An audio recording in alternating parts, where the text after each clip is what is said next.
واعتصموا بحبل الله جميعا ولا تفرقوا واذكروا نعمة قبل اس کے کہ ہم کوئی اور بات کریں، سب سے پہلے ہم ان آیت کریمہ کے معنی اور مطلب کو سمجھنے کی کوشش کرتے ہیں۔ ان آیات میں اللہ تبارک و تعالی ہمیں اور آپ کو کیا پیغام دے رہا ہے؟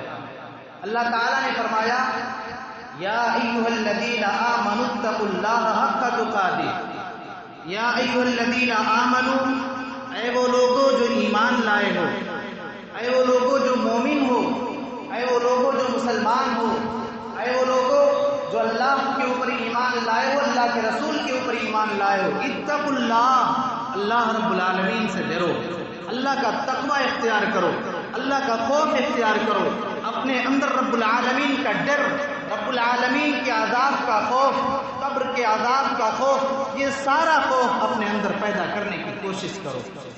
اللہ تعالیٰ فرماتا ہے یا ایھا الذین آمنوا اتقوا اللہ حق تقاتہ، اے ایمان والو تم اللہ تعالیٰ سے ڈرو حق تقاتہ، جس طرح سے اللہ تعالیٰ سے ڈرنے کا حق ہے۔ اللہ تعالیٰ سے ڈرنا ہے اور ایسے ڈرنا ہے جس طرح سے اللہ تعالیٰ سے ڈرنے کا حق ہے۔ کیا مطلب اس کا ہوا؟ آئے ہم اپنے نبی جناب محمد رسول اللہ صلی اللہ علیہ وسلم سے سوال کرتے ہیں۔ اللہ کے نبی صلی اللہ علیہ وسلم، اے اللہ کے نبی، اللہ تعالیٰ سے ڈرنا، اللہ کا تقوی اختیار کرنا، اللہ کا خوف کھانا تو بات سمجھ میں آتی ہے، مگر اللہ تعالیٰ سے ایسے ڈرنا جیسے اللہ تعالیٰ سے ڈرنے کا حق ہے، اس کا کیا مطلب ہے؟ اللہ کے نبی جناب محمد رسول اللہ صلی اللہ علیہ وسلم نے ایک مرتبہ اپنے ایک صحابی کو نصیحت کرتے ہوئے فرمایا اتق اللہ حیثما کنت، او میرے صحابی، او میرے دوست، او میرے بھائی، اتق اللہ حیثما کنت، تم جہاں بھی رہو اللہ تعالیٰ سے ڈرو۔ تم مسجد میں نماز پڑھنے کے لیے آؤ تب بھی اللہ تعالیٰ سے ڈرو، تم کھیت کھلیان میں کام کرو تب بھی اللہ تعالیٰ سے ڈرو، تم مارکیٹ میں جاؤ، دکانداری کر رہے ہو، بزنس کر رہے ہو تب بھی اللہ تعالیٰ سے ڈرو، سفر میں رہو تب بھی اللہ تعالیٰ سے ڈرو، اپنے گھر میں رہو تب بھی اللہ تعالیٰ سے ڈرو، کہیں بھی رہو تم اللہ تعالیٰ سے ڈرتے رہو۔ اتق اللہ حیثما کنت، تم جہاں بھی رہو اللہ تعالیٰ سے ڈرتے رہو۔ عبداللہ بن مسعود رضی اللہ تعالیٰ عنہ نے اس آیت کریمہ کی تفسیر کرتے ہوئے بہت پیارے انداز میں کہا کہ اللہ رب العالمین سے ایسے ڈرنا جیسے اللہ تعالیٰ سے ڈرنے کا حق ہے۔ اس کا مطلب یہ ہے ان یطاع فلا یعصی، اللہ تعالیٰ کی ایسی فرما برداری کی جائے، اللہ کی ایسی اطاعت کی جائے، اللہ کی ایسی باتوں کو مانا جائے، فلا یعصی، اللہ کی کبھی نافرمانی نہ کی جائے، کسی بھی معاملے میں، کسی بھی حال میں، ہر حال میں اللہ رب العالمین کی فرما برداری کی جائے، کبھی بھی اللہ تعالیٰ کی نافرمانی نہ کی جائے، کبھی بھی اللہ کی نافرمانی سے اپنے آپ کو ہمیشہ بچایا جائے۔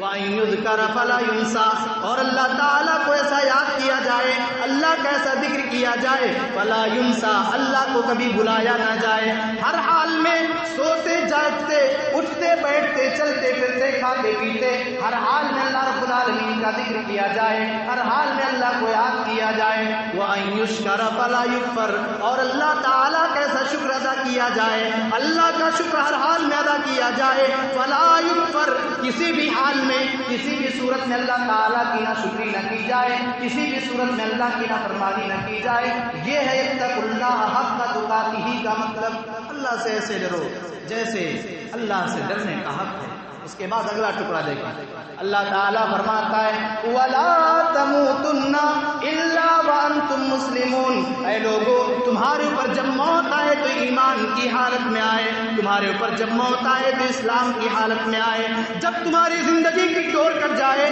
جب تمہاری زندگی کا سلسلہ اس دنیا سے ختم ہو جائے، جب تمہاری زندگی کا ناطہ اس دنیا سے کٹ جائے، تو اس حال میں تم اس دنیا سے جاؤ کہ تم اسلام کی حالت میں رہنا، تم مسلمان ہو کر کے اس دنیا سے جاؤ، جب تمہارے پر موت آئے تو اسلام کی حالت میں آئے، ایمان کی حالت میں آئے۔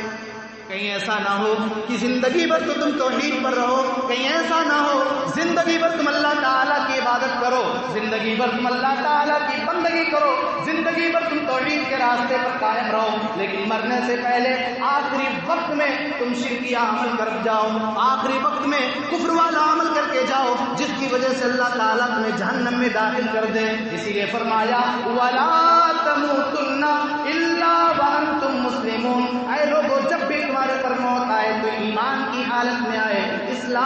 حالت میں آئے. اسی لیے اللہ کے نبی صلی اللہ علیہ وسلم نے فرمایا لقنوا موتاکم بلا الہ الا اللہ. وہ لوگوں جب تمہارے بیچ کا کوئی آدمی انتقال کرنے والا ہو، جب کسی کی روح نکلنے والی ہو، تو تم اس کے پاس لا الہ الا اللہ کی تلقین کیا کرو، اسے لا الہ الا اللہ پڑھ کر کے بتایا کرو. اس لیے کہ اللہ کے نبی فرماتے ہیں ان العبد یبعث علی ما کان یموت علیہ. بندہ جس حال میں اس دنیا سے جائے گا، جس حال میں بندے کے اوپر موت آئے گی، اسی حال میں کل قیامت کے دن اللہ تعالیٰ اسے اٹھائے گا.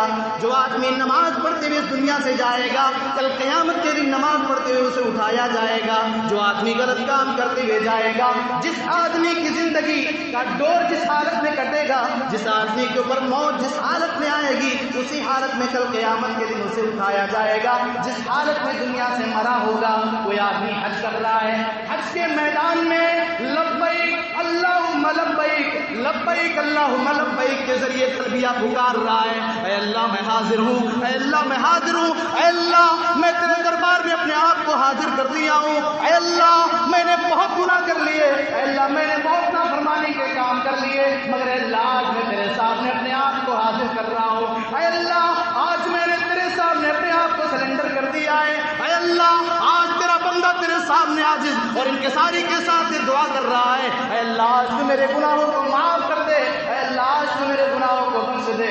اے اللہ آج تیرا بندہ تیرے سامنے حاضر ہے. اللہ کے نبی جناب محمد رسول اللہ صلی اللہ علیہ وسلم کے سامنے ایک حاجی کو لایا گیا جن کے جسم سے ان کی روح نکل چکی تھی.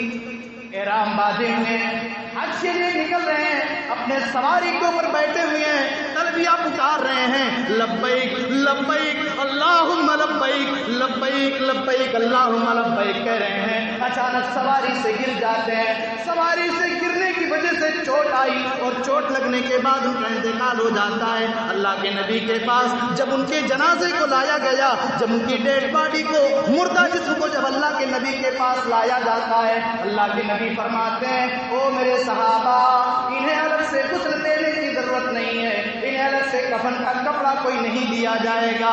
فَإِنَّهُ يُبْعَثُ يَوْمَ الْقِيَامَةِ مُلَبِّيًا. اس لیے کہ اللہ کی راہ میں حج کے لیے نکلے ہوئے تھے، تلبیہ پکارتے ہوئے، لبیک کہتے ہوئے ان کا انتقال ہوا ہے. کل قیامت کے دن لبیک اللہم لبیک کہتے ہوئے انہیں ان کی قبر سے اٹھایا جائے گا. وہ میرے صحابہ انہیں نہلانے کی ضرورت نہیں ہے، انہیں کفن دینے کی ضرورت نہیں ہے. جس حال میں ان کا انتقال ہوا اسی حال میں انہیں دفن کر دیا جائے.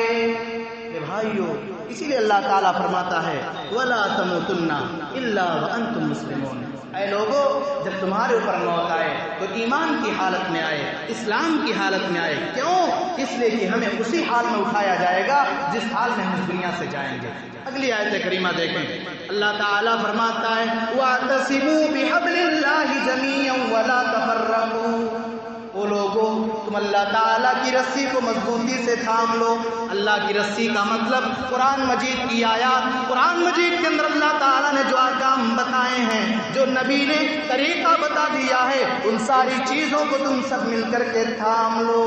وَاعْتَصِمُوا بِحَبْلِ اللَّهِ جَمِيعًا وَلَا تَفَرَّقُوا. قرآن کی تعلیمات کو، نبی کی تعلیمات کو اپنی زندگی کا ایک حصہ بنا لو، اپنی زندگی کا ایک ماڈل اور نمونہ بنا لو. وَلَا تَفَرَّقُوا. اور اے لوگو تم فرقوں میں نہ بٹو، تم ٹولیوں میں نہ بٹو، تم جماعتوں میں نہ بٹو، تم پارٹیوں میں نہ بٹو، تم پارٹی بندی نہ کرو، تم اختلافات سے اپنے آپ کو دور رکھو.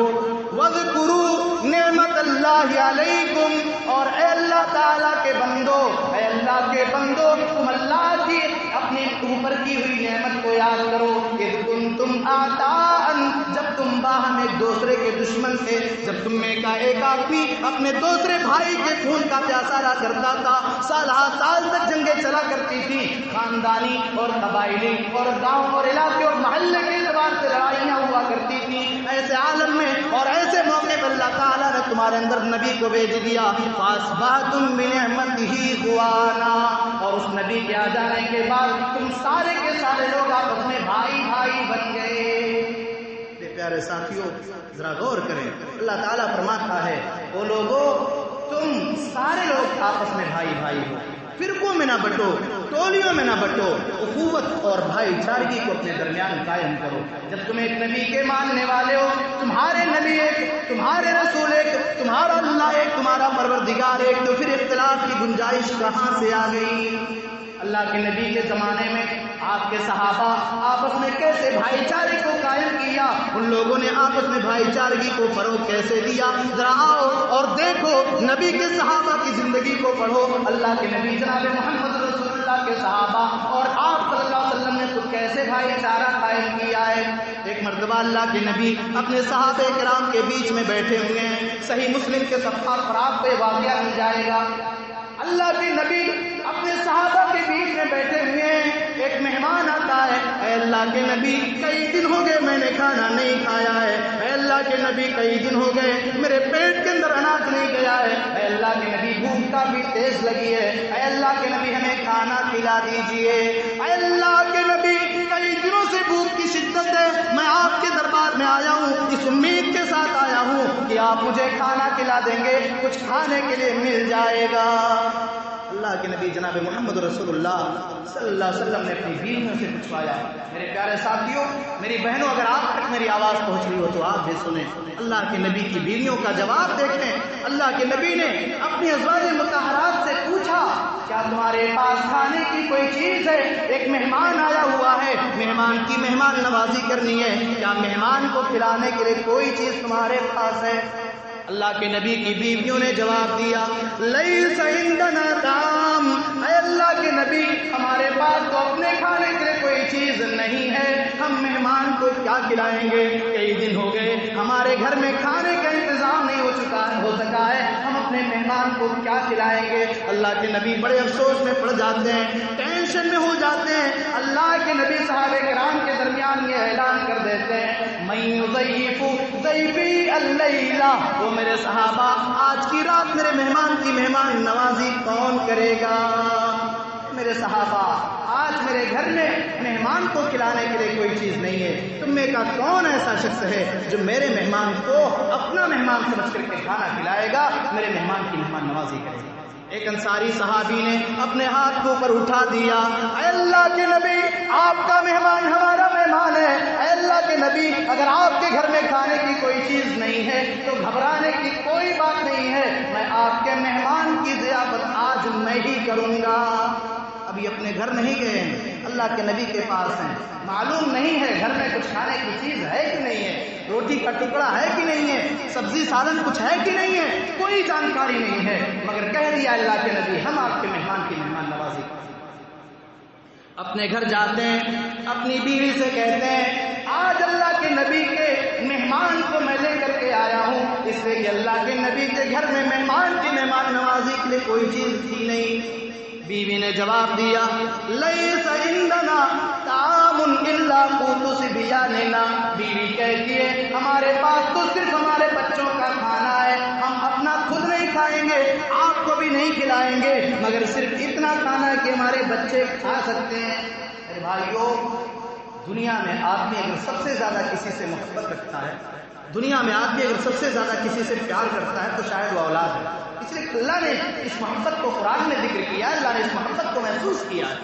مگر آپ دیکھیں وہ صحابی کیا کہتے ہیں اپنی بیوی سے، انہوں نے کہا اے میری بیوی آج اللہ کے رسول کے مہمان کو میں لے کر کے آیا ہوں، اپنے بچوں کو بہلا دو، اپنے بچوں کو پھسلا دو، اپنے بچوں کو پہلا پھسلا کر کے تم انہیں سلا دینا، اپنے بچوں کو پہلا پھسلا کر کے سلا دینا، اور جب مہمان کو میں لے کر کے آؤں گا 2 پلیٹ رکھ دینا، ایک پلیٹ میں مہمان کا کھانا لے آنا، میرا پلیٹ خالی رکھنا، اور جب مہمان کھانا شروع کرے گا تم گھر کے چراغ کو بجھا دینا، تم لائٹ کو بجھا دینا، اندھیرا ہو جائے گا، مہمان کے ساتھ پلیٹ میں بھی اپنے ہاتھ کو چلاتا رہوں گا، مہمان یہ سمجھے گا میں بھی کھا رہا ہوں، اور مہمان پیٹ بھر کے کھانا کھا جائے گا، مہمان کا پیٹ بھر جائے گا۔ چنانچہ جب مہمان گھر میں آتے ہیں ان کی بیوی ایسا ہی کرتی ہیں، مہمان کے پلیٹ میں کھانا رکھ دیا، اپنے شوہر کے پلیٹ کو خالی رکھا، مہمان کے آتے گھر کے چراغ کو بجھا دیا، لائٹ ختم کر دی،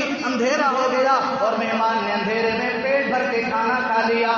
جب صبح ہوئی اللہ کے نبی جناب محمد رسول اللہ صلی اللہ علیہ وسلم کے پاس یہ صحابی آتے ہیں، اللہ کے نبی صحابی کو مبارکباد دیتے ہیں اور کہتے ہیں او میرے پیارے انصاری صحابی، او میرے بھائی، تم لوگوں نے جو کام کیا ہے، اپنا نہیں کھایا، اپنے بچوں کو نہیں کھلایا، میرے مہمان کو کھلا دیا، تمہارے اس عمل سے اللہ تعالیٰ اتنا خوش ہوا ہے، تمہارے اس عمل سے اللہ تعالیٰ اتنا راضی ہوا ہے کہ اللہ تعالیٰ نے تمہارے بارے میں قرآن کے اندر آیت کو نازل کر دیا اور فرما دیا وَيُؤْثِرُونَ عَلَىٰ أَنفُسِهِمْ وَلَوْ كَانَ بِهِمْ خَصَاصَةٌ۔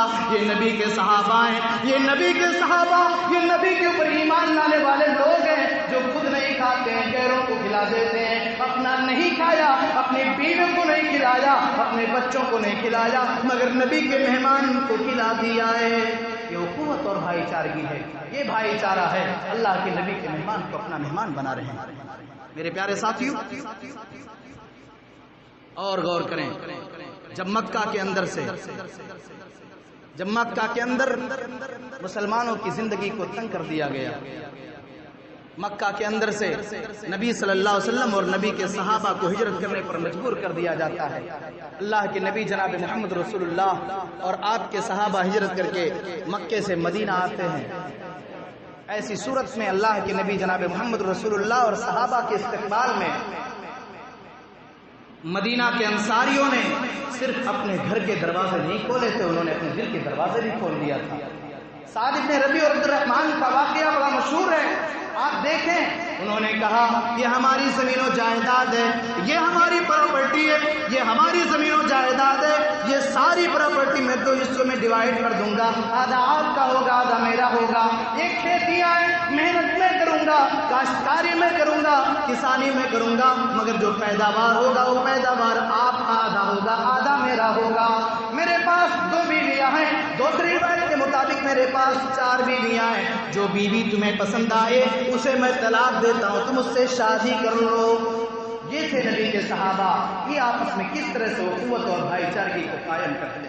میرے پیارے ساتھیوں، ہم اور آپ جب یہ نہیں جانتے ہیں ہمارے اوپر موت کب آئے گی؟ آج آپ دیکھیں، ذرا اپنے سماج اور سوسائٹی کا مشاہدہ کریں، آپ دیکھیں، ایک تارانہ نظر دوڑائیں، آج آپ کو مل جائے گا۔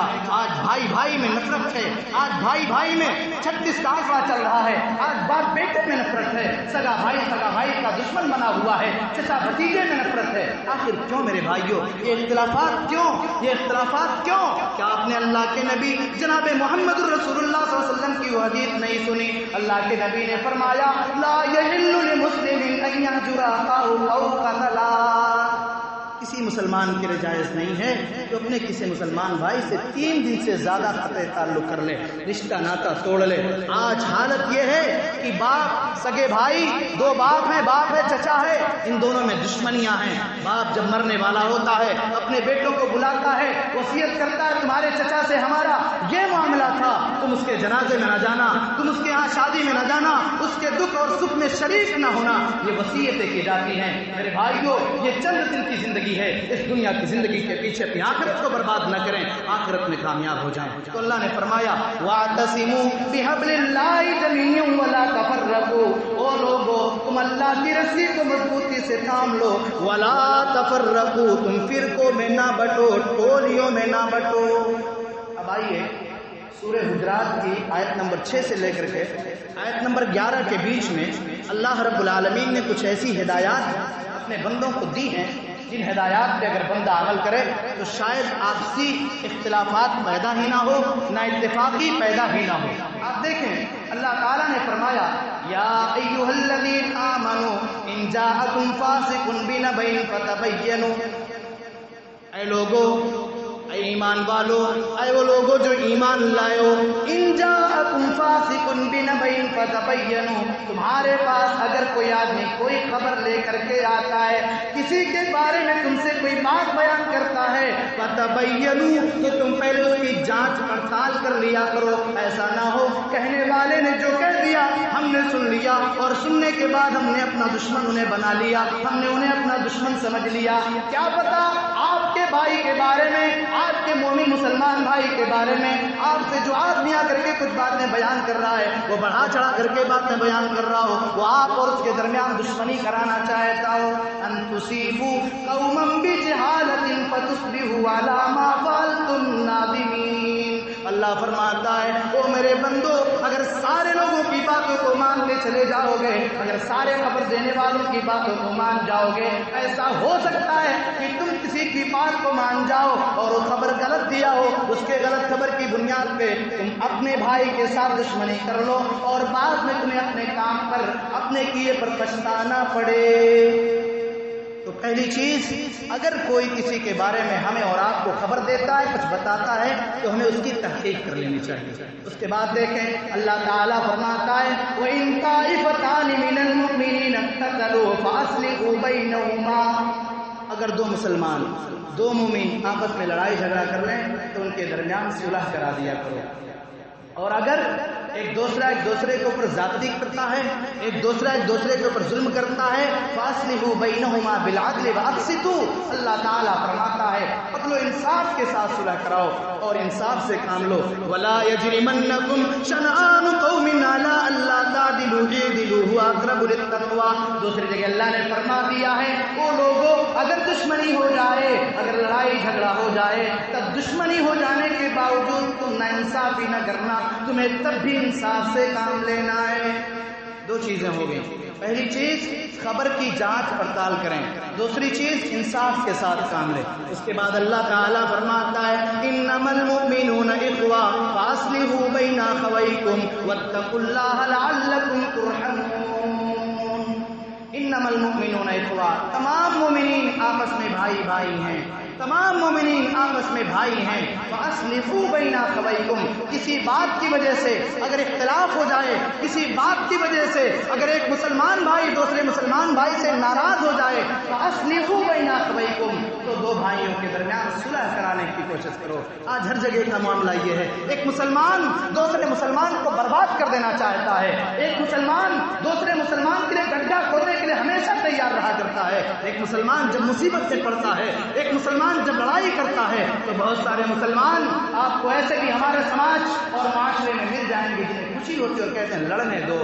میرے پیارے ساتھیوں, فاصلحوا بینہما, جب دو لوگ لڑیں جھگڑا کریں تو ان کے درمیان صلح کرا دیا کرو. اور آؤ اللہ کے نبی جناب محمد رسول اللہ صلی اللہ علیہ وسلم کی حدیث میں آپ کو سناتا ہوں. اللہ کے نبی جناب محمد رسول اللہ صلی اللہ علیہ وسلم نے فرمایا تھا اے میرے صحابہ, کیا میں تمہیں ایسے عمل کے بارے میں نہ بتا دوں جو عمل نماز سے بھی بہتر ہے, جو عمل روزے سے بھی بہتر ہے, جو عمل صدقے سے بھی بہتر ہے, جو عمل خیرات سے بھی بہتر ہے. اللہ کے نبی کے صحابہ نے کہا اے اللہ کے نبی ضرور آپ ہمیں وہ عمل بتا دیجئے جو عمل ان تمام عبادتوں سے بہتر ہے. اللہ کے نبی نے فرمایا اصلاح ذات البین, دو لڑنے والے, دو جھگڑنے والے, دو اختلاف کرنے والے مسلمان بھائیوں کے درمیان صلح کرا دینا یہ نماز سے بھی بہتر ہے, یہ نفلی صدقے سے بھی بہتر ہے, یہ زکوٰۃ سے بھی بہتر ہے, یہ روزے سے بھی بہتر ہے. اور ایک چیز آپ دیکھیں, جھوٹ بولنا اسلام میں بہت عظیم گناہ ہے. جھوٹ بولنے کو اسلام میں بہت خطرناک اور مہلک گناہ مانا گیا ہے. مگر اللہ کے نبی فرماتے ہیں لیس الکذاب الذی یصلح بین الناس, وہ آدمی جھوٹا نہیں ہے, اس آدمی کو جھوٹا قرار نہیں دیا جائے گا. الذی یصلح بین الناس, جو دو لوگوں کے درمیان صلح کرانے کے لیے جھوٹ بولتا ہے. اس کے بعد دیکھیں وقت ختم ہو گیا تھوڑا جلدی. اللہ تعالیٰ فرماتا ہے اگلی آیت کریمہ کے اندر یا ایھا الذین آمنوا, اے ایمان والو, لا یسخر قوم من قوم عسى ان یکونوا خیرا منہم, تم میں کا کوئی آدمی, کوئی مرد کسی مرد کا مذاق نہ اڑائے, کوئی مرد کسی مرد کا مزہ نہ لے, کوئی مرد کسی مرد کے ساتھ مذاق نہ کرے. عسى ان یکونوا خیرا منہم, ممکن ہے تمہاری نگاہ میں جس کی کوئی ویلو نہیں ہے, تمہاری نگاہ میں جس کی کوئی اہمیت نہیں ہے, تمہاری نگاہ میں جس کا کوئی مقام نہیں ہے, ممکن ہے اللہ کی نگاہ میں تم سے اچھا ہو, اللہ کی نگاہ میں تم سے بہتر ہو. ولا نساء من نساء عسى ان يكن خيرا منهن, کوئی عورت, ولا نساء من نساء, کوئی عورت کسی عورت کا مذاق نہ اڑائے. عسى ان يكن خيرا منهن, ممکن ہے جو عورت اپنی ایک مسلمان بہن کا مذاق اڑا رہی ہے وہ مسلمان بہن اس سے بہتر ہو. ولا تلمزوا انفسکم, اس کے بعد اللہ تعالیٰ فرماتا ہے تم ایک دوسرے کے اوپر لعن طعن نہ کیا کرو, عیب نہ لگایا کرو. کسی کے ساتھ بدزبانی نہ کیا کرو، کسی کے اوپر عیب نہ لگایا کرو، لعن طعن نہ کیا کرو، اس لیے کہ اللہ نے فرمایا ان اکرمکم عند اللہ اتقاکم، وہ لوگوں اللہ کے نزدیک تم میں سب سے بہتر وہی ہے، اللہ کے نزدیک سب سے معزز وہی ہے، اللہ کے نزدیک سب سے اونچا آدمی وہی ہے جو سب سے زیادہ اللہ سے ڈرنے والا ہو۔ اس کے بعد فرمایا ولا تنابزوا بالالقاب، کسی کو برے لقب کے ساتھ نہ پکارو، کسی کو اللہ تعالیٰ کے حکم سے اللہ کے بندے کا جو نام رکھا گیا ہے اسی نام کے ساتھ اسے پکارو، کسی کو غلط نام کے ساتھ نہ پکارا کرو۔ میرے پیارے ساتھیوں، یہ تعلیمات اللہ تعالیٰ ہمیں اور آپ کو دے رہا ہے، اگر ہم ایسا کریں گے تو ایسی صورت میں اختلافات کا تصور ہی نہیں کیا جا سکتا، اختلافات شاید ہمارے اور آپ کے سماج میں پیدا نہ ہو۔ اس کے بعد اللہ فرماتا ہے یا ایھا الذین آمنوا اجتنبوا کثیرا من الظن ان بعض الظن اثم ولا تجسسوا ولا یغتب بعضکم بعضا، اے ایمان والو یا ایھا الذین آمنوا اجتنبوا کثیرا من الظن، بہت زیادہ بدگمانی کرنے سے بچو۔ کوئی کہاں جا رہا ہے؟ بدگمانی کرنے سے بچو۔ اللہ کے نبی جناب محمد رسول اللہ جب اعتکاف میں تھے، آپ کے پاس آپ کی بیوی صفیہ آئی ہوئی تھی، جب آپ نے باہر چھوڑا دو صحابہ جا رہے تھے، اللہ کے نبی نے بلایا اور کہا دیکھو یہ میری بیوی ہے، یہ میری بیوی صفیہ، تم لوگ بدگمانی نہ کرنا۔ صحابہ کرام نے کہا اے اللہ کے نبی کیا ہم آپ کے بارے میں ایسا تصور کر سکتے ہیں؟ مگر اللہ کے نبی نے کہا بدگمانی سے بچو۔ یا ایھا الذین آمنوا اجتنبوا کثیرا من الظن ان بعض الظن اثم ولا تجسسوا، جاسوسی نہ کرو، کسی کی ٹول میں نہ لگو، ولا یغتب بعضکم بعضا، اور کوئی کسی کی غیبت نہ کرے۔ غیبت کرنے کا انجام کیا ہے؟ غیبت کہا کس کو جاتا ہے؟ ذکر کا اخاک بما یکرہ، اپنے بھائی کے سلسلے میں ہم ایسی بات بیان کریں جسے ہمارا بھائی ناپسند کرتا ہو۔ صحابہ کرام نے کہا اللہ کے نبی اگر وہ برائی وہ کمی میرے بھائی کے اندر پائی جاتی ہے تب، اللہ کے نبی نے کہا تبھی وہ غیبت ہے۔ اگر وہ برائی آپ کے بھائی کے اندر پائی جا رہی ہے، آپ اسے بیان کر رہے ہیں، تب وہ غیبت ہے، اور اگر وہ برائی اس کے اندر ہے ہی نہیں پھر بھی آپ بیان کرتے ہیں تو بہتان تراشی ہے، اور بہتان تراشی یعنی الزام تراشی، اس کے بارے میں اللہ نے قرآن میں فرمایا والذین یرمون المحصنات ثم لم یأتوا بأربعة شهداء فاجلدوهم 80 جلدہ، جو لوگ پاک دامن عورتوں پہ، پاک دامن افراد کے اوپر الزام اور تہمت لگاتے ہیں، انہیں اگر اسلامی حکومت ہو تو ایسی صورت میں 80 کوڑے لگائے جائیں گے، اور قیامت کی صبح تک ان کی گواہی کو قبول نہیں کیا جائے گا۔ میرے پیارے ساتھیوں، انہی باتوں کے ساتھ ہم آپ کو صرف اور صرف یہ پیغام دینا چاہتے ہیں کہ آپس میں اتحاد کو قائم کرو، اختلافات و انتشار سے اپنے آپ کو دور رکھو۔ جس قوم میں اختلاف پیدا ہو جائے وہ قوم، پھر اس قوم کو آئٹم بم سے اڑانے کی ضرورت نہیں ہے، وہ قوم آٹومیٹک تباہ و برباد ہو جائے گی۔ میرے پیارے ساتھیوں، اللہ کی بارگاہ میں آ جاؤ، اللہ کے دربار میں آ جاؤ، اپنے گناہوں سے معافی مانگ لو۔ کیا پتا اللہ رب العالمین ہمارے اوپر موت کے فرشتے کو کب بھیج دے، کس حالت میں ہمارا انتقال ہو جائے، کس حالت میں ہم اس دنیا سے چلے جائیں۔ جیسا کہ ہم نے آپ سے بتا دیا کہ بندہ جس حال میں اس دنیا سے جائے گا اسی حال میں اسے قیامت کے دن اٹھایا جائے گا۔ اس لیے ہم سب یہ کوشش کریں، اور ہم سب کو یہ چاہیے، اور ہم سب کو اس کے لیے کوشش کرنی چاہیے کہ ہم قیامت کے دن جب اٹھائے جائیں تو اچھی حالت میں اٹھائے جائیں، اچھی حالت میں اٹھائے جائیں، اور اس حالت میں اٹھائے جائیں کہ ہمارے حالت کو دیکھ کر کے اللہ رب العالمین ہم سے راضی ہو جائے۔ اللہ رب العالمین سے دعا ہے الہ العالمین ہم تمام لوگوں کی خطاؤں کو، ہم تمام لوگوں